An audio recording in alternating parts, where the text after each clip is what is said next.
Hello everyone, welcome to exam plus academy. आज के इस वीडियो में हम डिस्कस करेंगे जुलाई मंथ के बैंकिंग एंड फाइनेंशियल अवेयरनेस का पार्ट 1। आज हम इसका पार्ट 1 डिस्कस करेंगे। मैं जल्दी इसका पार्ट 2 और पार्ट 3 भी आपके लिए लेके आऊंगी। फ्रेंड्स, अगर आप लोग हमारे वीडियो को विदाउट एड देखना चाहते हैं तो इसके लिए आप लोग हमारे फेसबुक पेज को ज्वाइन करें और हमारे वीडियो को वहां पे आप लोग विदाउट एड देख सकते हैं। फ्रेंड्स, मैं आपके लिए जल्द ही लास्ट 6 मंथ यानी कि जनवरी से जून तक के करंट अफेयर पर स्टैटिक जी के वीडियो लेके आऊंगी। ये वीडियो आपके आने वाले सारे एग्जाम्स के लिए काफी हेल्पफुल रहने वाला है। और अगर आपने अभी तक हमारा लास्ट 6 मंथ का यानी कि जनवरी से जून तक का banking and financial awareness video नहीं देखा है तो ये वीडियो आप लोग जरूर देखें। ये हमारे चैनल पे आ चुका है। ये आपके सारे बैंकिंग एग्जाम्स के लिए काफी हेल्पफुल वीडियो है। तो चलिए शुरू करते हैं आज का सेशन। पहला क्वेश्चन है, Which of the following country has been included new in grey list of Financial Action Task Force यानी कि FATF। FATF का फुल फॉर्म क्या है? Financial Action Task Force। तो क्वेश्चन में क्या पूछा गया है कि निम्नलिखित में से किस देश को फाइनेंशियल एक्शन टास्क फोर्स की ग्रे लिस्ट में शामिल किया गया है? तो किसको किया गया है? फिलीपींस को किया गया है FATF की ग्रे लिस्ट में शामिल। FATF का फुल फॉर्म क्या बताया मैंने कि financial action task force. FATF होता क्या है? तो FATF जो है वो मनी लॉन्ड्रिंग और टेररिज्म, जो फाइनेंसिंग है टेररिस्ट की, वो फाइनेंसिंग को रोकने का काम करता है। क्या? FATF यानी कि उसका full form financial action task force. तो Philippines has been included in the grey list of the FATF. FATF has released its grey list of jurisdiction that will be subjected to increased monitoring. In addition to the Philippines, Haiti, Malta and South Sudan have also been added to the grey list. यानी कि जो Philippines है उसको FATF की grey list में शामिल किया गया है और FATF ने अपने क्षेत्राधिकारों की ग्रे लिस्ट जारी की है जिन पर अधिक निगरानी रखी जाएगी। इसमें फिलीपींस के अलावा हैती, माल्टा और दक्षिण सूडान को भी ग्रे लिस्ट में जोड़ा गया है। और इससे पहले मैंने जो प्रीवियस वीडियो है उसमें डिस्कस किया था कि पाकिस्तान भी ग्रे लिस्ट में शामिल है। किसकी? FATF की। और पाकिस्तान को इससे $38 बिलियन का नुकसान हुआ है। किसको? पाकिस्तान को ग्रे लिस्ट में शामिल होने से FATF की। Now this jurisdiction will be required to submit progress reports to the FATF thrice a year. The Philippines was removed from the blacklist of FATF in 2005. It was previously included in FATF blacklist in 2000. तो क्या बोला गया है यहाँ पे कि अब इन जो न्यायालय को वर्ष में 3 बार, इनको साल में 3 बार FATF को प्रगति रिपोर्ट, जो प्रोग्रेस रिपोर्ट है, इसको प्रस्तुत करने की आवश्यकता होगी। और फिलीपींस जो है वो 2005 में FATF की ब्लैक लिस्ट को हटा दिया गया था और इससे पहले सन 2000 में FATF की ब्लैक लिस्ट में शामिल किया गया था। किसको? फिलीपींस को। तो फिलीपींस जो है वो 2000 में, सन 2000 में FATF की ब्लैक लिस्ट में शामिल था और इसको 2005 में FATF की ब्लैक लिस्ट से हटा दिया गया था फिलीपींस को। और अभी फिर से FATF की ग्रे लिस्ट में आ गया है फिलीपींस। और अदर इम्पॉर्टेंट मैंने जो आपको कम यहाँ पे दिए हैं पॉइंट्स, ये काफी इंपॉर्टेंट है। जो कंटेंट प्रोवाइड किया है इंग्लिश हिंदी दोनों में है, ये आप लोग देख सकते हैं। मैंने प्रॉपर इसमें डेफिनेशन दी है कि क्या FATF होता है। ठीक है, नेक्स्ट क्वेश्चन पे चलते हैं। नेक्स्ट क्वेश्चन है, In 2021, India reported current account surplus for the first time in 17 years. What was the rate of current account surplus in financial year 21? यानी कि 2020-21 में भारत ने 17 वर्षों में पहली बार चालू खाता अधिशेष की सूचना दी है और फाइनेंशियल ईयर 2021 में चालू खाता अधिशेष की दर क्या थी? तो सबसे पहले हम जान लेते हैं कि करंट अकाउंट सरप्लस और करंट अकाउंट डेफिसिट क्या है। तो यहाँ पे मैंने आपको एक डेफिनेशन दी है दोनों की कि डिफरेंस क्या है करंट अकाउंट सरप्लस और करंट अकाउंट डेफिसिट में। तो current account surplus implies that export from India was more than import into India. तो क्या है? जहां पे भारत में एक्सपोर्ट ज्यादा है, किससे? इंपोर्ट से, तो उसको क्या बोलते हैं? Current account surplus. तो current account surplus, I repeat, current account surplus implies that export from India was more than import into India. तो जहां पे क्या एक्सपोर्ट ज्यादा है, किसके कंपेयर में? इंपोर्ट के कंपेयर में, उसको बोलेंगे करंट अकाउंट सरप्लस। हिंदी में बोले तो भारत से निर्यात जो है वो भारत में आयात से अधिक है। जहां पर निर्यात अधिक होगा आयात के कंपेयर में, उसको बोलेंगे करंट अकाउंट सरप्लस। और करंट अकाउंट डेफिसिट, यहाँ पे डेफिनेशन क्या है, current account deficit implies that import into India was more than export from India। तो जहां पे इंपोर्ट ज्यादा होगा किसके कंपेयर में, एक्सपोर्ट के कंपेयर में, उसको बोलेंगे करंट अकाउंट डेफिसिट। हिंदी में भारत में जहां पे आयात जो है वो निर्यात से अधिक है उसको क्या बोलेंगे, करंट अकाउंट डेफिसिट। तो कंफ्यूज नहीं होना है, मैंने दोनों की डेफिनेशन हिंदी इंग्लिश में दे रखी है, बहुत इंपॉर्टेंट है एग्जाम्स के लिए, तो इसको जरूर से पढ़ना भी है और समझना भी है कि क्या डिफरेंस है करंट अकाउंट सरप्लस में और क्या है करंट अकाउंट डेफिसिट, दोनों को अच्छे से पढ़ना है। तो वापस अपने क्वेश्चन पे चलते हैं। सही आंसर क्या हो जाएगा, 0.9% इज द राइट आंसर।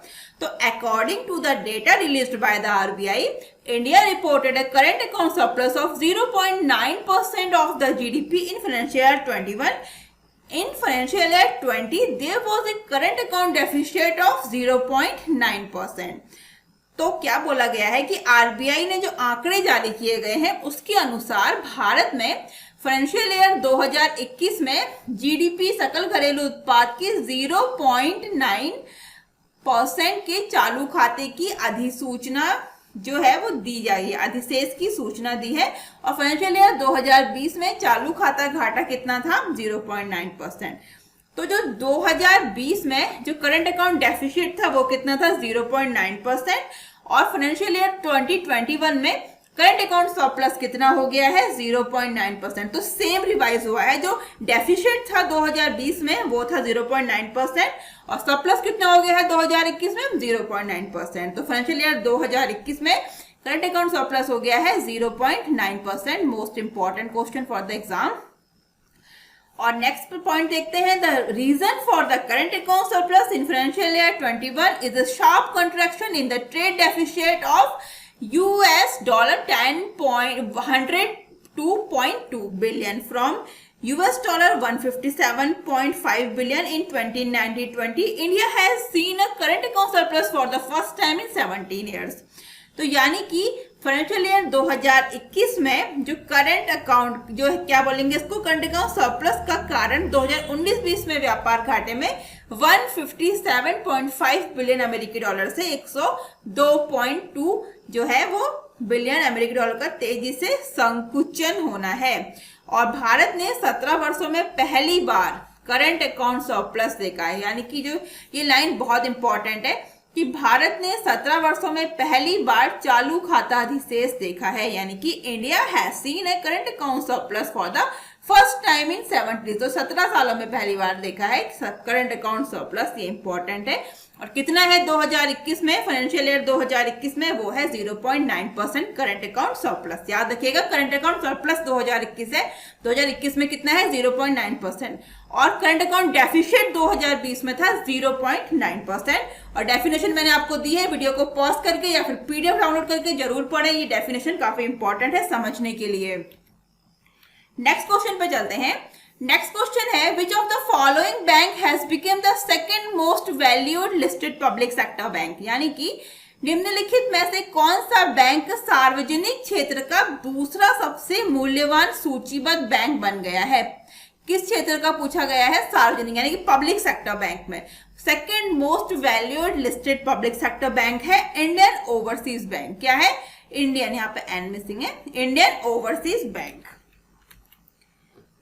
तो इंडियन ओवरसीज बैंक है, Indian overseas bank IOB short में बोलेंगे, has become the second most valued listed public sector bank with a market capitalization of over 50,000 crore. As state discount privatization of the state-owned lender, its share have appreciated nearly 80% on the BSE in the past 1 month. तो क्या बोला गया है कि जो Indian overseas bank है वो 50,000 करोड़ रुपए से अधिक के बाजार पूंजीकरण के साथ दूसरा सबसे मूल्यवान यानी कि most valued listed public sector bank बन गया है इंडियन ओवरसीज बैंक। और राज्य के स्वामित्व वाले ऋणदाता के स्टेट डिस्काउंटीकरण के रूप में इसके शेयरों ने पिछले एक महीने में बीएसई पर लगभग 80% की सराहना की है। तो बीएसई क्या है, बॉम्बे स्टॉक एक्सचेंज, इस पे 80% की सराहना की। किसके शेयर्स में? इंडियन ओवरसीज बैंक के। तो काफी इंपॉर्टेंट पॉइंट है, हिंदी इंग्लिश दोनों में दिया है, आप लोग उसको पढ़ सकते हैं पॉज करके वीडियो को या फिर पीडीएफ डाउनलोड करके। IOB stood with an MCAP of rupees 51,887 crore, pushing PNB and BOB to third and fourth position respectively as per data available on BSE। तो जो BSE पर डेटा अवेलेबल है उसके अनुसार IOB 51,887 करोड़ रुपए के MCAP के साथ, जिसके बाद PNB और BOB तीसरे और चौथे स्थान पर है, यानी कि इंडियन ओवरसीज बैंक सेकंड पे है और पीएनबी और बीओबी जो बैंक ऑफ बड़ौदा और पंजाब नेशनल बैंक है वो उसमें तीसरे और चौथे स्थान पर है। ये कंटेंट जो मैं आपको प्रोवाइड कराती हूँ ये काफी इंपॉर्टेंट होता है एग्जाम्स के पॉइंट ऑफ व्यू से, क्योंकि काफी बार क्वेश्चन कंटेंट से भी आ सकते हैं। सेम क्वेश्चन नहीं आएगा जैसे मैंने लिखा है, क्वेश्चन डिफरेंटली भी पूछे जा सकते हैं। और अदर इंपॉर्टेंट पॉइंट भी मैं आपको देती हूँ, दोनों आप देख सकते हैं, जो भी आपको लैंग्वेज सुटेबल है। वीडियो को पॉज करके बात कर लेते हैं इंडियन ओवरसीज बैंक की। तो इंडियन ओवरसीज बैंक का हेडक्वार्टर है चेन्नई और इंडियन ओवरसीज बैंक के सीईओ है पार्थ प्रतिम सेन गुप्ता और फाउंडर है एम चिदम्बरम चेट्टियार। और इसकी स्थापना कब हुई थी? फाउंडेड इन 10 फरवरी 1937 इन चेन्नई तमिलनाडु। तो किसी भी बैंक के रिगार्डिंग ये पॉइंट्स काफी इंपॉर्टेंट है और मैंने एक स्पेसिफिक वीडियो बनाया है जिसमें आपको headquarters, tagline, MD, CEO etcetera सभी उसमें मेंशन है। आप लोग वो वीडियो मेरे चैनल पर जाके देख सकते हैं किसी भी बैंक के रिगार्डिंग, अगर आप देखना चाहते हैं तो वो आपके एग्जाम्स के लिए काफी इंपॉर्टेंट वीडियो है। नेक्स्ट क्वेश्चन पे चलते हैं। नेक्स्ट क्वेश्चन है banking solution for doctors salute doctors has been launched by which bank, यानी कि डॉक्टरों के लिए बैंकिंग सॉल्यूशन सैल्यूट डॉक्टर किस बैंक के द्वारा लॉन्च किया गया है? तो डॉक्टरों के लिए लॉन्च किया गया है सैल्यूट डॉक्टर बैंकिंग सॉल्यूशन, डॉक्टरों के लिए लॉन्च किया गया है। तो किस बैंक ने लॉन्च किया है ये क्वेश्चन में पूछा है। ये किया है आईसीआईसी बैंक ने। तो आईसीआईसी बैंक ने डॉक्टरों के लिए बैंकिंग सॉल्यूशन जिसका नाम है सैल्यूट डॉक्टर्स ये लॉन्च किया है।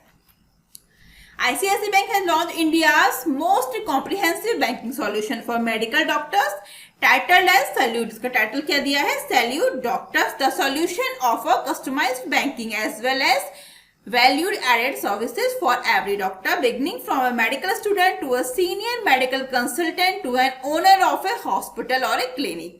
तो जो सैल्यूट डॉक्टर के नाम से ये समाधान, ये सॉल्यूशंस हर डॉक्टर के लिए अनुकूलित बैंकिंग के साथ साथ मूल्यवर्धित सेवाएं प्रदान भी करता है। और इसमें एक मेडिकल छात्र से लेके जो वरिष्ठ या कि जो सीनियर डॉक्टर्स हैं, सीनियर मेडिकल कंसल्टेंट हैं, उनके सलाहकार से लेकर अस्पताल या क्लिनिक के मालिक तक सभी इसमें शामिल हैं। किसके अंतर में?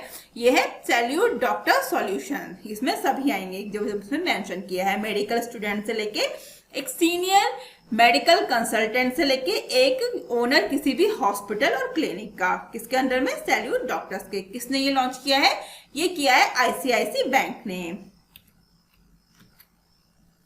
अदर इंपॉर्टेंट पॉइंट है, आप इसको देख सकते हैं वीडियो को पॉज करके या फिर पीडीएफ डाउनलोड करके। ये सारे पॉइंट्स काफी इंपॉर्टेंट होते हैं। मैंने जैसे बताया है कि एग्जाम्स में पॉइंट से जो मैंने आपको कंटेंट दिया है उससे भी क्वेश्चन पूछे जा सकते हैं। आईसीआईसी बैंक की बात करें तो हेडक्वार्टर है Mumbai Maharashtra, MD CEO Sandeep Bakhshi, tagline है हम है ना ख्याल आपका, जो काफी इंपॉर्टेंट है, इससे आपको जरूर से याद करना है। नेक्स्ट क्वेश्चन पे चलते हैं। नेक्स्ट क्वेश्चन है recently which bank has inked a multi-year deal with Amazon web services for powering digital banking services, यानी कि हाल ही में किस बैंक ने डिजिटल बैंकिंग सेवाओं को सशक्त बनाने के लिए अमेजन वेब सेवाओं के साथ एक बहुवर्षीय समझौता किया है? तो किस बैंक ने किया है? अमेजन वेब सीरीज के साथ जो डिजिटल बैंकिंग सर्विसेज है उसको और ज्यादा सशक्त बनाने के लिए जो कोई भी जो एग्रीमेंट है ये किसने किया है? तो ये किया है एक्सिस बैंक ने। किसने किया है? एक्सिस बैंक ने। Axis Bank has inked a multi-year deal with AWS, full form इसका Amazon Web Services, to power a digital transformation program of the country third largest private sector bank। तो axis bank ने देश के तीसरे सबसे बड़े private sector bank जो कौन सा है? एक्सिस बैंक, इसके साथ डिजिटल परिवर्तन कार्यक्रम को सशक्त बनाने के लिए AWS के साथ, Amazon Web Services के साथ एक बहुवर्षीय समझौता किया है। इसके रिगार्डिंग मैंने आपको बहुत सारे पॉइंट दिए हैं, ये आप देख सकते हैं, काफी इंपॉर्टेंट हैं। This will help to the bank increase customer satisfaction by 35% and lower cost by 24%, यानी कि इससे जो कस्टमर्स की संतुष्टि में 35% की वृद्धि होगी और लागत में 24% की कमी करने में मदद भी मिलेगी, जिसके अंतर्गत जो ये एग्रीमेंट हुआ है। ये इंपॉर्टेंट पॉइंट है, इनको आप जरूर देखिए वीडियो को पॉज करके। एक्सिस बैंक की बात करते हैं तो हेडक्वार्टर है Mumbai Maharashtra, founded in 1993, MD CEO है अमिताभ चौधरी। नेक्स्ट क्वेश्चन पे चलते हैं। नेक्स्ट क्वेश्चन है RBI has imposed how many lakh rupees fine on Punjab and Sind bank. तो आरबीआई ने पंजाब एंड सिंध बैंक पर कितने लाख रुपए का जुर्माना लगाया है? तो लगाया है 25 लाख रुपए का। रिजर्व बैंक ऑफ इंडिया ने पंजाब एंड सिंध बैंक पर 25 लाख रुपए का जुर्माना लगाया है। The RBI imposed penalty ₹25 lakh on Punjab and Sind Bank for non compliance with certain provision और directions on cyber security framework in banks. तो आरबीआई ने बैंकों में साइबर सुरक्षा ढांचे पर निर्देशों के कुछ प्रावधानों का पालन न करने के लिए पंजाब एंड सिंध बैंक पर 25 लाख रुपए का जुर्माना लगाया है। तो ये रीजन भी दिया है, इसको आप देख सकते हैं। केंद्रीय बैंक ने विवरण देते हुए ये भी कहा है कि राज्य के स्वामित्व वाले बैंक ने 16 और 20 मई 2020 को आरबीआई को कुछ साइबर घटनाओं की सूचना दी थी। उसके अनुसार केंद्रीय बैंक ने बैंक को कारण बताओ नोटिस जारी कर पूछा था कि आरबीआई द्वारा जारी निर्देशों का पालन न करने के लिए जुर्माना क्यों नहीं लगाया जाए। तो इसके तहत इस पर जुर्माना लगाया गया है। पंजाब एंड सिंध बैंक पर कितना लगाया गया है? 25 लाख रुपए जुर्माना लगाया गया है। पंजाब एंड सिंध बैंक की बात करें तो फाउंडर है वीर सिंह, फाउंडेड इन 24 जून 1908 में, और पंजाब एंड सिंध बैंक के एमडी सीईओ है एस कृष्णन। ये इंपॉर्टेंट है regarding the Punjab and Sind bank, और एग्जाम्स में पूछा जा सकता है। और जुर्माना किस एक्ट के तहत लगाया है? इसमें the penalty has been imposed in the exercise of powers vested in RBI under the provision of section 47A, read with section 46 and 51 of the Banking Regulation Act 1949। Question में ये भी पूछा जा सकता है, इसलिए इसको भी जरूर से देख के जाना है। नेक्स्ट क्वेश्चन है recently the government has extended the superannuation age of IPO bound LIC chairman to up to, यानी कि हाल ही में सरकार ने आईपीओ के लिए बाध्य एलआईसी अध्यक्ष की सेवानिवृत्ति की आयु को अधिकतम बढ़ा दिया है। कब तक के लिए बढ़ा दिया है? 62 साल कर दी है। The government has extended the superannuation age of IPO bound LIC chairman M.R. Kumar to up to 62 years by making amendments to the LIC regulation 1960। तो सरकार ने भारतीय जीवन बीमा निगम स्टाफ विनियम 1960 में संशोधन करके आईपीओ के लिए बाध्य एलआईसी के अध्यक्ष M.R. कुमार की सेवानिवृत्ति यानी कि रिटायरमेंट की आयु को 62 वर्ष तक बढ़ा दिया है। कितना बढ़ा दिया है? 62 वर्ष तक। 30 जून 2021 को, यानी कि the changes made in the rule will be called the LIC 2021 according to a government notification dated June 30, 2021. It is noted that the retirement age for the top executive of the majority of PSUs is 60 years, barring a few exceptions, including the SBI। तो जो 30 जून 2021 के एक सरकारी अधिसूचना के अनुसार नियमों में किए गए परिवर्तनों को भारतीय जीवन बीमा निगम संशोधन नियम 2021 कहा जाएगा। क्या कहा जाएगा? भारतीय जीवन बीमा निगम संशोधन नियम 2021। और यह ध्यान दिया जाना चाहिए कि कुछ अपवादों को छोड़कर एसबीआई, भारतीय स्टेट बैंक सहित अधिकांश जो भी सार्वजनिक उपक्रमों के शीर्ष अधिकारियों के लिए रिटायरमेंट की एज कितनी है? 60 वर्ष है। और एलआईसी ने कितना कर दिया है? 62 कर दिया है। और एलआईसी के अभी कौन चेयरमैन है? M.R. कुमार। एलआईसी का हेडक्वार्टर है मुंबई महाराष्ट्र और फाउंडेड इन 1 सितंबर 1956। कब है इसका स्थापना दिवस? 1 सितंबर 1956 एलआईसी का स्थापना दिवस है। नेक्स्ट है the Shopsy app has been launched by which company to help Indians to start their online business without any investment. तो ये पूछा गया है कि भारतीयों को बिना किसी निवेश के अपना ऑनलाइन कारोबार शुरू करने में मदद करने के लिए किस कंपनी द्वारा सॉप्सी ऐप लॉन्च किया गया है। तो क्या पूछा गया है क्वेश्चन में कि भारतीय भी इंडियंस हैं उनको बिना किसी इन्वेस्टमेंट के अपना ऑनलाइन बिजनेस शुरू करने के लिए ये शॉप्सी ऐप है, ये किस कंपनी ने लॉन्च किया है? तो ये शॉप्सी ऐप लॉन्च किया है फ्लिपकार्ट ने। और किन के लिए किया है? जो इंडियंस, जो भारतीय लोग हैं वो अपने ऑनलाइन बिजनेस को शुरू कर सकते हैं। किसके द्वारा? शॉप्सी ऐप के द्वारा, जो फ्लिपकार्ट ने लॉन्च किया है। Flipkart has launch Shopsy and that will enable Indians to start their online business without any investment. Flipkart aims to enable over 25 million online entrepreneurs by 2023 with the help of Shopsy. तो Flipkart ने जो Shopsy नाम का एक app launch किया है और भारतीयों को इसमें बिना किसी इन्वेस्टमेंट के अपना ऑनलाइन कारोबार शुरू करने में सक्षम बनाएगा शॉप्सी ऐप। और फ्लिपकार्ट का ये लक्ष्य है कि 2023 तक जो शॉप्सी ऐप है इसकी मदद से 25 मिलियन से अधिक ऑनलाइन उद्यमियों को सक्षम बनाना। जो एंटरप्रेन्योर्स हैं, जो 25 मिलियन से अधिक एंटरप्रेन्योर्स को इसमें सक्षम बनाने का मतलब क्या है? उनको इनेबल बनाना। किस ऐप के थ्रू? शॉप्सी नाम का जो ऐप लॉन्च किया है फ्लिपकार्ट ने। जो शॉप्सी है, users of Shopsy will be able to share catalogues of a wide selection of 15 crore products offered by Flipkart sellers. तो शॉप्सी के उपयोगकर्ता फ्लिपकार्ट के विक्रेताओं द्वारा पेश किए गए 15 करोड़ उत्पादों के विस्तृत चयन के कैटलॉग को साझा करने में सक्षम होंगे। अदर इंपॉर्टेंट पॉइंट्स मैंने आपको दिए हैं हिंदी इंग्लिश दोनों में रिगार्डिंग दिस क्वेश्चन, और कंटेंट जरूर पढ़ना है। वीडियो को पॉज करके जरूर मैं आपसे बोलती हूँ कि इंपॉर्टेंट है, एग्जाम्स में क्वेश्चन कंटेंट से भी आ सकते हैं। तो शॉप्सी ऐप के बारे में जानते हैं कि इसका मेन ऑब्जेक्ट क्या है। Shopsy object to power e commerce for communities and third party channels where these users spend time trust.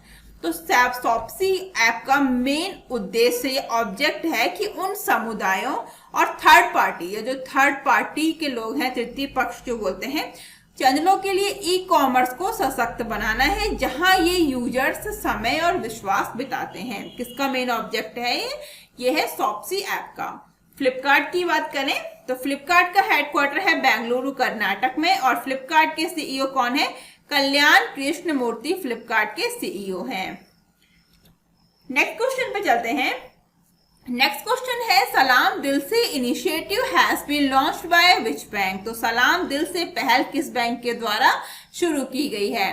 तो ये पहल शुरू की गई है HDFC बैंक के द्वारा। इस पहल का क्या नाम है? सलाम दिल से। HDFC bank launched Salaam Dil Se initiative to show gratitude to doctors for their tireless service during the pandemic to pay tribute to doctor across the country। तो HDFC बैंक ने देश भर के डॉक्टरों को श्रद्धांजलि देने के लिए महामारी के दौरान डॉक्टरों की अथक सेवा के लिए उनका आभार व्यक्त करने के लिए सलाम दिल से पहल शुरू की है। किस बैंक ने की है? HDFC बैंक ने की है। और किन के लिए की है? तो डॉक्टरों को श्रद्धांजलि देने के लिए, जो महामारी के दौरान डॉक्टरों की जो अथक सेवा, जो भी उनकी टायरलेस सर्विस है, उनके लिए उनका आभार व्यक्त करने के लिए, तो pay tribute to doctor across the country, उन्होंने एक सलाम दिल से पहल इनिशिएटिव शुरू की है HDFC बैंक ने। इंपॉर्टेंट है कि कौन सी पहल शुरू की है? सलाम दिल से की है। किस बैंक ने की है? HDFC बैंक ने की है। किन के लिए की है? डॉक्टर्स के लिए की है। तो सलाम दिल से encourage one and all to take the moment to acknowledge and celebrate the contribution of doctors and provide a platform to show their gratitude to doctors who are bravely fighting the pandemic at the risk of their own lives। यानी कि जो सलाम दिल से सभी को डॉक्टरों के योगदान को स्वीकार करने, उसका जश्न मनाने के लिए प्रोत्साहित करता है और डॉक्टरों के प्रति आभार व्यक्त करने के लिए एक मंच प्रदान करता है, जो अपनी जान जोखिम में डालकर महामारी से बहादुरी से लड़ रहे हैं। अदर इंपॉर्टेंट पॉइंट आप लोग देख सकते हैं। HDFC बैंक की बात करते हैं। हेडक्वार्टर है मुंबई महाराष्ट्र। MD CEO है शशिधर जगदीशन, और टैगलाइन क्या है? We understand your world. Next question है, which foundation day is celebrated by State Bank of India on 1 July 2021। तो 1 जुलाई 2021 को भारतीय स्टेट बैंक ने कौन सा स्थापना दिवस मनाया है? तो पहला क्वेश्चन यह है कि स्टेट बैंक का स्थापना दिवस कब मनाते हैं, या कब होता है? स्टेट बैंक की स्थापना कब की गई थी? ये मैं आपको हर वीडियो में बताती हूँ कि स्टेट बैंक की स्थापना कब की गई थी, और ये मैं जरूर आपको नोट्स में प्रोवाइड कराती हूँ। तो ये इंपॉर्टेंट है, ये आप लोग खुद से बताइएगा कि स्टेट बैंक की स्थापना कब की गई थी। और ये पूछा गया है क्वेश्चन में कि स्टेट बैंक, भारतीय स्टेट बैंक ऑफ इंडिया का कौन सा स्थापना दिवस मनाया गया है 1 जुलाई। तो आंसर यही है कि 1 जुलाई है। ईयर आप लोग मुझे कमेंट करके जरूर बताइएगा कि कौन से ईयर में हुई थी। तो इस बार है 66, इसकी जो स्थापना दिवस कौन सा है 66, इस बार 1 जुलाई को मनाया गया है। The oldest commercial bank in the country, State Bank of India (SBI) is celebrating its 66th year on 1st July. SBI descends from the Bank of Kolkata, founded in 1806 through the Imperial Bank of India. तो देश का सबसे पुराना वाणिज्यिक bank भारतीय state bank SBI 1 जुलाई को अपना 66वां वो जो वर्ष है वो मना रहा है, स्थापना दिवस मना रहा है। और SBI 1806 में इंपीरियल बैंक ऑफ इंडिया के माध्यम से स्थापित बैंक ऑफ कलकत्ता से बना है। ये बैंकिंग हिस्ट्री का क्वेश्चन भी है कि कब बना है। तो स्टेट बैंक ऑफ इंडिया 1806 में इंपीरियल बैंक ऑफ इंडिया के माध्यम से स्थापित बैंक ऑफ कलकत्ता से बना है स्टेट बैंक ऑफ इंडिया। कब? 1806 में। और 1 जुलाई को अपना 66वां अपना स्थापना दिवस मनाया है स्टेट बैंक ऑफ इंडिया ने। The bank of Madras merged into the other two presidency bank, the bank of Calcutta and the bank of Bombay to form the Imperial Bank of India, which in turn became the State Bank of India on this day 1955. तो bank of Madras को अन्य दो presidency बैंकों, bank of Calcutta और bank of Bombay का विलय कर imperial bank of India बनाया गया, जो बाद में 1955 में इस दिन को भारतीय स्टेट बैंक बनाया गया। इसमें आपको आंसर मिल गया है जो मैंने आपको कमेंट में बताने को बोला था कि भारतीय स्टेट बैंक की स्थापना कब की गई थी 1 जुलाई 1955 को। The Bank of Madras merged into the Presidency of Bank of Calcutta and the Bank of Bombay. तो अभी बात कर लेते हैं स्टेट बैंक ऑफ इंडिया की। स्टेट बैंक ऑफ इंडिया के चेयरपर्सन है दिनेश कुमार खारा, headquarter Mumbai Maharashtra, founded in 1 जुलाई 1955। ये मैं आपको हर वीडियो में बताती हूँ कि कब स्थापना की गई थी, कब फाउंडेड हुआ था state Bank of India, 1 July 1955। Chairperson कौन है, हेडक्वार्टर कौन है, ये हर वीडियो में डिस्कस होता है। तो ये जरूर से याद कर लेना क्योंकि क्वेश्चन भी पूछा जा सकता है। और यहाँ पे जो कंटेंट दिया है ये आपका बैंकिंग हिस्ट्री का क्वेश्चन है, यहाँ से पुट अप हो जाते हैं, इसलिए कंटेंट जरूर पढ़ना है। जो मैं आपको बोलती हूँ कि वीडियो को पॉज करके कंटेंट जरूर पढ़ना है क्योंकि काफी टाइम पे कुछ क्वेश्चंस बैंकिंग हिस्ट्री से भी आ सकता है। नेक्स्ट पे चलते हैं। नेक्स्ट क्वेश्चन है what is the interest rate of senior citizen saving scheme for second quarter, यानी कि जुलाई से सितंबर द सेकेंड क्वार्टर ऑफ 21-22, यानी कि 2021-22 की दूसरी तिमाही जो जुलाई से सितंबर तक है, इसके लिए वरिष्ठ नागरिक बचत योजना पर ब्याज दर क्या है, ये क्वेश्चन में पूछा गया है। तो क्या है ब्याज दर इस पे 7.4%। किस पे? जो दूसरी तिमाही है यानी कि सेकेंड क्वार्टर जुलाई से सितंबर 2021-22 का, इस पे सीनियर सिटीजन की सेविंग स्कीम में कितना है 7.4% बचत जो है योजना पर ब्याज दर है यानी कि इंटरेस्ट रेट है। The Government of India has announced that the rate of interest on small saving scheme for the second quarter, July to September 21-22, will remain unchanged as the last quarter of 21-22. It must be noted that the government notifies the interest rate for small saving scheme on a quarterly basis. तो भारत सरकार ने घोषणा की है कि 2021-22 की दूसरी तिमाही के लिए लघु बचत योजनाओं पर ब्याज दर 2021-22 की अंतिम तिमाही की तरह अपरिवर्तित रहेगी। यह ध्यान दिया जाना चाहिए कि सरकार तिमाही आधार पर छोटी बचत योजनाओं के लिए ब्याज दरों को अधिसूचित करती है। Various interest rate of quarter 2 of 21-22 are listed below. तो मैंने यहाँ पे सभी मेंशन किए हैं, आप लोग देख सकते हैं। जुलाई से सितंबर सेकेंड क्वार्टर ऑफ 2021-22 के यहाँ पे मेंशन है किस पे कितना परसेंट इंटरेस्ट रेट है। फर्स्ट देख लेते हैं post office saving account 4%, 5 year post office recurring deposit RDM account 5.8, post office TD account 1 year 5.5, post office TD account 2 year 5.5, for post office TD 3 year 5.5, post office TD 5 year 6.7%, post office monthly income scheme account MIS 6.6, senior citizen saving scheme SCSS short में बोलेंगे इसको, ये है 7.4% जो question में पूछा गया है। और 15 year public provident fund account PPF 7.1 और नेशनल सेविंग सर्टिफिकेट्स NSC 6.8 और किसान विकास पत्र KVP 6.9 और सुकन्या समृद्धि अकाउंट 7.6। तो क्वेश्चन में तो आपसे सिर्फ यही पूछा गया है कि सीनियर सिटीजन जो सेविंग स्कीम है उस पर कितना इंटरेस्ट है, लेकिन ये सारे ही इंपॉर्टेंट है क्योंकि एग्जाम्स में इनमें से कुछ भी पूछा जा सकता है, इसीलिए ये जरूर पढ़ के जाना है। ये काफी इंपॉर्टेंट है, सारे ही किसी भी कोई भी इंटरेस्ट रेट पूछा जा सकता है एग्जाम्स में सेकेंड क्वार्टर में 21-22। ठीक है, सेकेंड क्वार्टर कब से कब तक होता है? तो जुलाई से सितंबर, सेकेंड क्वार्टर मतलब दूसरी तिमाही। ये इंपॉर्टेंट है, मैं फिर से बोलती हूँ, इंटरेस्ट रेट जरूर देख के जाना है एग्जाम से पहले। नेक्स्ट क्वेश्चन पे चलते हैं। नेक्स्ट क्वेश्चन है how much amount has been placed by World Bank for कोविड-19 vaccine funding in developing countries for a period of ending 2022। यानी कि विश्व बैंक द्वारा 2020 को समाप्त होने वाली अवधि के लिए विकासशील देशों में कोविड-19 टीकों के वित्त पोषण के लिए कितनी राशि का वचन दिया गया है? तो वो दिया गया है $20 बिलियन। क्या बात हो रही है यहाँ पे? The world bank has announced additional funding of $8 billion for कोविड-19 vaccine for developing countries. With this the total financing available for the covid vaccine reaches $20 billion. तो विश्व बैंक ने विकासशील देशों के लिए कोविड-19 टीकों के लिए $8 बिलियन के अतिरिक्त वित्त पोषण की घोषणा की है और इसके साथ ही कोविड-19 वैक्सीन के लिए उपलब्ध कुल वित्त पोषण, यानी कि जो कोविड-19 वैक्सीन है इसके लिए टोटल फाइनेंसिंग अवेलेबल बोलेंगे इसको इंग्लिश में, 20 बिलियन तक पहुंच जाता है। कितना पहुंच जाता है? 20 बिलियन तक डेवलपिंग कंट्रीज के लिए। किसने दिया है? वर्ल्ड बैंक ने। Earlier, the World Bank has announced $12 billion for the same. The funding will be used over the next 18 months till 2022 end. तो यानी कि इससे पहले वर्ल्ड बैंक ने इसके लिए 12 बिलियन की घोषणा की थी और इस फंडिंग का इस्तेमाल अगले 18 महीनों में 2022 के अंत तक किया जाएगा।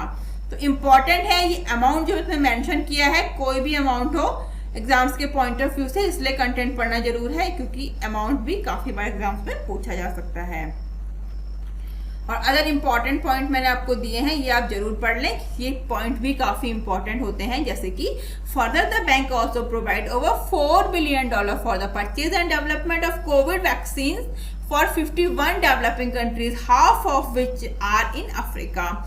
यानी कि इसके अलावा बैंक ने 51 विकासशील देशों जिनमें से आधे अफ्रीका में हैं के लिए कोविड टीकों की खरीद और तैनाती के लिए 4 बिलियन से अधिक प्रदान किए हैं। किसके लिए किए हैं? अफ्रीका के लिए। देखिए क्वेश्चन ऐसा भी आ सकता है कि अफ्रीका के लिए कितना दिया है, तो कितना है? $4 बिलियन से अधिक। ओके, नेक्स्ट पे चलते हैं। नेक्स्ट क्वेश्चन है finance minister Nirmala Sitharaman has announced the relief package worth $10 against कोविड-19। तो वित्त मंत्री निर्मला सीतारमण ने कोविड-19 के खिलाफ $10 के राहत पैकेज की घोषणा की है। तो क्वेश्चन में पूछा गया है कितनी की है, तो कितनी की है? 6,28,993, यानी कि 6,28,993 रुपीज की घोषणा की है। किसने? Finance minister Nirmala Sitharaman. Union finance and corporate affair minister Nirmala Sitharaman has announced a sleeve of measures to provide relief to people and business affected by the second wave of कोविड-19 पैंडेमिक। तो कितना? केंद्रीय वित्त और कॉर्पोरेट मामलों की मंत्री निर्मला सीतारमण ने कोविड-19 महामारी की दूसरी लहर से प्रभावित लोगों और व्यवसायों को राहत प्रदान करने के लिए कई उपायों की घोषणा की है। The minister announced the total 17 measures worth ₹6,28,993। कितना अमाउंट है? अमाउंट इंपॉर्टेंट है काफी कि कितना दिया है? 6,28,993 करोड़ रुपए। जरूर से इसको पढ़ना है, ठीक है, और याद भी रखना है। नेक्स्ट है which of the following bank has partnered with Paisa Bazaar to launch step up credit. तो step up credit card launch करने के लिए निम्नलिखित में से किस बैंक ने पैसा बाजार के साथ साझेदारी की है? वो की है SBM बैंक ने की है। पैसा बाजार, India's largest lending marketplace and credit score platform, and SBM Bank India, the youngest universal bank, announced the launch of Step Up Credit, a credit builder product designed for consumers with limited access to a formal credit due to the ineligible credit score. It is the first product to be launched under पैसा बाजार Neo Lending Strategy. तो पैसाबाजार.com भारत का सबसे बड़ा landing marketplace और credit score platform और SBM bank India सबसे युवा यूनिवर्सल बैंक ने step up credit card launch करने की घोषणा की है। एक क्रेडिट बिल्डर जो प्रोडक्ट को अपात्र क्रेडिट स्कोर होने के कारण औपचारिक क्रेडिट कार्ड तक की सीमित पहुंच वाले उपभोक्ताओं के लिए डिजाइन किया गया है। यह पैसा बाजार का नव रणनीति के तहत लॉन्च किया जाने वाला फर्स्ट प्रोडक्ट है। तो इम्पोर्टेंट है कि step up credit card launch करने के लिए पैसा बाजार के साथ किस बैंक ने साझेदारी की है, वो की है एसबीएम बैंक ने। अदर इम्पोर्टेंट पॉइंट आप लोग देख सकते हैं वीडियो को पॉज करके या फिर पीडीएफ डाउनलोड करके। पैसा बाजार की बात करें तो Paisa Bazaar founded 15 December 2011 and founder Naveen Kukreja and Yashish Dahiya. किसके? पैसा बाजार के फाउंडर कौन है? नवीन कुकरेजा एंड यशीष दहिया। नेक्स्ट है the appointment committee of the cabinet has extended the tenure of NITI Aayog CEO Amitabh Kant for how many years. यानी कि कैबिनेट की नियुक्ति समिति ने नीति आयोग के सीईओ अमिताभ कांत का कार्यकाल कितने वर्ष के लिए बढ़ा दिया है? तो नीति आयोग के सीईओ कौन है? अमिताभ कांत। उनका कार्यकाल 1 साल के लिए बढ़ा दिया गया है। किसने? Appointment committee of the cabinet. ये है Amitabh Kant. The appointment committee of the cabinet has extended the tenure of NITI Aayog chief executive officer Amitabh Kant by 1 year till June 30, 2022। तो कैबिनेट की नियुक्ति समिति ने नीति आयोग के मुख्य कार्यकारी अधिकारी अमिताभ कांत के कार्यकाल को 30 जून 2022 तक 1 साल के लिए बढ़ा दिया है। और this is for the third time that Kant tenure has been extended. Mr. Kant was first appointed as the CEO of the Federal Policy Think Tank on February 17, 2016 for a fixed two-year term. तो यानी कि ये तीसरी बार है जब अमिताभ कांत का कार्यकाल बढ़ाया गया है और अमिताभ कांत ने पहली बार 2 साल के निश्चित कार्यकाल के लिए 17 फरवरी 2016 को संघीय नीति थिंक टैंक के सीईओ के रूप में नियुक्त किया गया था। किसको? अमिताभ कांत को। नीति आयोग की अगर बात करें तो NITI Aayog formed in 1 January 2015, headquarter new Delhi, और उसके चेयरपर्सन कौन है? प्रधानमंत्री Narendra Modi.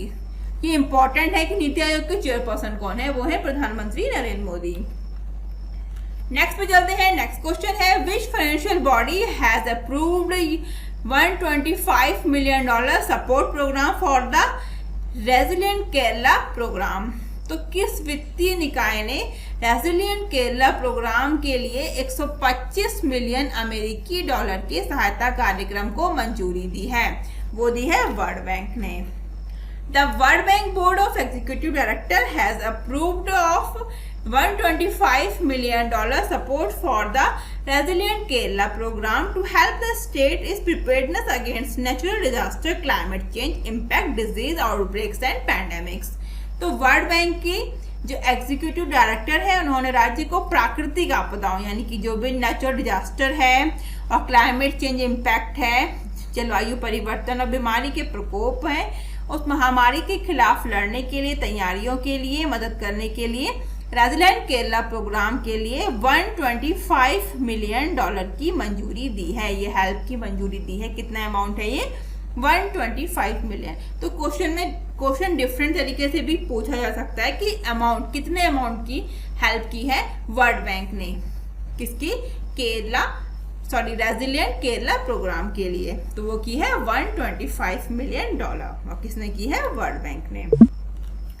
Other important point है आप लोग देख सकते हैं कि international bank for reconstruction and development IBRD ने 125 मिलियन के ऋण की अंतरिम परिपक्वता की अवधि 14 वर्ष है, जिसमें 6 वर्ष की छूट अवधि शामिल है। यानी कि $125 million loan from the international bank for reconstruction and development has a final maturity of 14 years including a grace period of 6 years। World bank की बात करते हैं तो वर्ल्ड बैंक का हेडक्वार्टर वॉशिंगटन DC US में है। फॉर्मेशन जुलाई 1944 और इसके प्रेसिडेंट कौन है? David Malpass. इंपॉर्टेंट है वर्ल्ड बैंक का। नेक्स्ट क्वेश्चन है which of the following has launched a centralised web based workflow based IT platform called EPGS। तो निम्नलिखित में से किसने EPGS नामक एक केंद्रीकृत वेब आधारित वर्कफ्लो आधारित आईटी प्लेटफॉर्म लॉन्च किया है? तो क्या नाम है उसका? EPGS। तो किसने लॉन्च किया है? वो लॉन्च किया है लाइफ इंश्योरेंस कॉर्पोरेशन LIC ने। LIC has launched a centralized web-based workflow-based IT platform called EPGS। क्या नाम है इसका? EPGS। The new technology platform EPGS has been designed to provide a centralized collection and payment accounting with a high level of bank integration. It has been designed to provide very innovative features of seamless and integrated banking with automatic reconciliation। तो जो नई technology है इस पे EPGS bank एकीकरण के उच्च स्तर के साथ केंद्रीकृत संग्रह और भुगतान लेखांकन प्रदान करने के लिए डिजाइन किया गया है। किसने किया है? EPGS जो लॉन्च है वो किया है LIC ने। LIC के चेयरपर्सन कौन है? वो है MR कुमार। हेडक्वार्टर है Mumbai Maharashtra and founded in 1 सितंबर 1956। क्या? LIC। नेक्स्ट क्वेश्चन है according to bank for international settlements what is India's bank credit to GDP ratio growth percentage in 2020। तो बैंक फॉर इंटरनेशनल सेटलमेंट्स के अनुसार 2020 में भारत का बैंक क्रेडिट टू GDP अनुपात वृद्धि प्रतिशत क्या है? ये पूछा गया है। वो कितना है? 56%। Notwithstanding incremental credit growth plunging to a 59-year low and 5.56% in financial year 21, the bank credit to GDP ratio rose to a 5-year high of a little over 56% in 2020, according to the latest data from the Bank of International Settlement (BIS).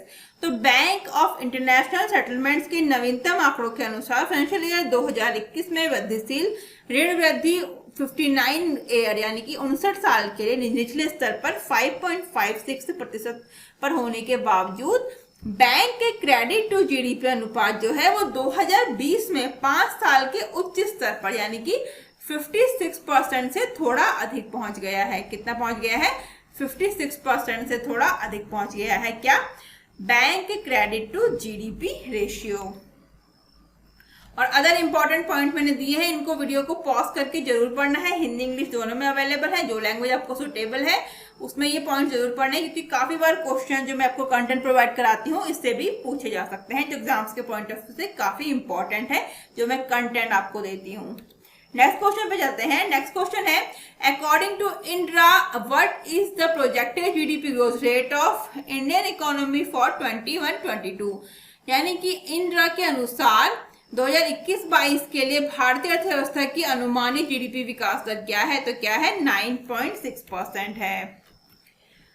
इंड्रा का क्या full form है? India rating and research has projected the GDP growth rate of India for fiscal year at 9.6%। तो India rating and research ने financial year 2022 के लिए भारत की GDP विकास दर 9.6% रहने का अनुमान लगाया है। Earlier, this was estimated at 10.1% by the rating agency. This rate is, however, contingent upon India vaccinated its entire adult population by December 31st, 2021. तो इससे पहले रेटिंग एजेंसी ने इसके 10.1% रहने का अनुमान लगाया था। हालांकि यह दर 31 दिसंबर 2021 तक भारत द्वारा अपनी पूरी वयस्क आबादी का टीकाकरण करने पर निर्भर है। तो फ्रेंड्स, आज के इस वीडियो में बस इतना ही। मैं आपको एक बार फिर बोलती हूँ, वीडियो में जो मैंने आपको क्वेश्चन के साथ कंटेंट प्रोवाइड कराया है वो एग्जाम्स के पॉइंट ऑफ व्यू से काफी इंपॉर्टेंट है। तो आप लोग वीडियो को पॉज करके या फिर PDF डाउनलोड करके कंटेंट को जरूर पढ़ें, क्योंकि काफी बार क्वेश्चन जो है वो कंटेंट से भी पूछे जाते हैं और पूछे गए हैं जो प्रीवियस बैंक एग्जाम्स हुए थे उनमें, और काफी क्वेश्चन आए थे मेरे प्रोवाइड कराए गए कंटेंट से। तो इसलिए आप लोग कंटेंट को जरूर पढ़ें। और ये हमारा पार्ट 1 था। जल्दी मैं आपके जुलाई का पार्ट 2 और पार्ट 3 वीडियो भी लेके आऊंगी। और हमारा लास्ट 6 मंथ का बैंकिंग फाइनेंशियल अवेयरनेस वीडियो देखना बिल्कुल ना भूलें, क्योंकि वो आपके आने वाले बैंक एग्जाम्स के लिए काफी हेल्पफुल रहने वाला है। लास्ट 6 मंथ जनवरी से जून तक का बैंकिंग अवेयरनेस वीडियो। और जल्दी मैं आपके लिए जनवरी से जून तक का current affair plus static GK video भी लेके आऊंगी। करंट अफेयर्स और स्टैटिक जीके भी हमारा जनवरी से जून तक का कंप्लीट वीडियो होगा, मैं जल्द ही आपके लिए लेके आऊंगी और काफी हेल्पफुल वीडियो रहेगा। और आप लोग हमसे डिफरेंट सोशल मीडिया प्लेटफॉर्म पर भी जुड़ सकते हैं। Instagram, Facebook, Telegram, Twitter, Gmail और व्हाट्सएप का लिंक आपको नीचे डिस्क्रिप्शन बॉक्स में मिल जाएगा। फ्रेंड्स, अगर आपने अब तक हमारे चैनल को सब्सक्राइब नहीं किया है तो सब्सक्राइब करके बेल आइकन दबाना बिल्कुल ना भूलें, जिससे आपको अदर इंपॉर्टेंट वीडियोस के नोटिफिकेशन सबसे पहले मिल सके। तो आज के लिए बस इतना ही, जल्दी मिलते हैं हमारे नेक्स्ट वीडियो में। Thank you, thanks for watching.